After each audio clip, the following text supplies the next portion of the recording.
여성가족부가 한일 위안부 합의에 따라 설립된 화해치유재단의 해산을 공식 발표했습니다. 재단 설립 2년 만입니다. 취재기자 연결해 보겠습니다. 김정혜 기자.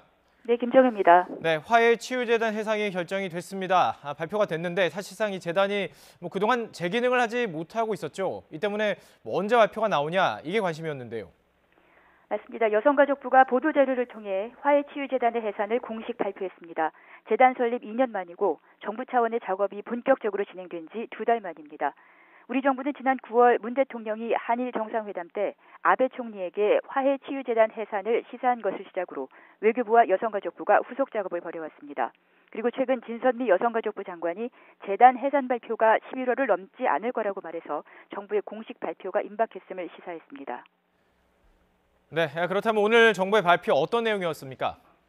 공식 해산 결정 내용은 앞서 전해드렸고 해산 관련 법적 절차를 즉시 시행한다는 내용이 강조되어 있습니다.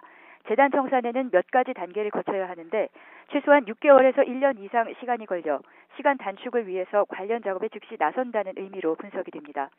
일본 출연금 10억 엔 가운데 남은 기금 57억 원의 사용처도 언급이 됐습니다. 여가부는 위안부 피해자, 관련 단체 등과 논의해서 합리적인 처리 방안을 마련해 나갈 계획이라고 밝혔습니다. 이 문제는 외교부도 일본 정부와 협의를 진행하면서 외교적인 조치를 병행한다는 방침입니다. 일본이 출연한 10억 엔에 대해서 오늘 발표로 보면 구체적인 방향은 세워지지 않은 것 같습니다. 이유는 무엇입니까? 네, 이 10억 엔을 어떻게 처리할지가 재단 해산과 함께 큰 관심사였습니다. 정부는 일단 예산으로 재단의 출연금을 대체한다는 방침입니다. 그 후에 출연금을 일본에 돌려주거나 다른 용도로 활용을 해야 되는데 이와 관련된 협의에 일본이 응할 가능성이 작다는 분석이 많았습니다. 오늘 발표도 그런 셈법이 깔린 것으로 보입니다. 정부는 돌려주는 데 방점을 두고 있지만 최근 계속된 양국 간 협의에서 일본 측이 거부했을 가능성도 있습니다. 이 때문에 시간을 갖고 재단이 완전히 청산될 때까지 협의를 거쳐서 결정할 것으로 보입니다. 화해치유재단 사실 설립 때부터 문제가 많았습니다. 설립 과정을 다시 한번 짚어보죠.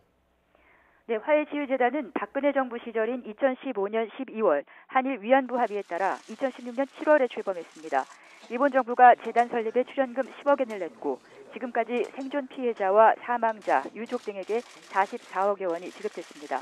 그러나 당시 위안부 피해자의 동의를 받지 않고 만들어졌다는 비판이 끊이지 않았습니다. 문재인 정부 출범 이후 위안부 합의 전면 재검토가 진행돼 앞서 말씀드린 범정부 차원의 작업 2달 만에 해산 결정이 나왔습니다.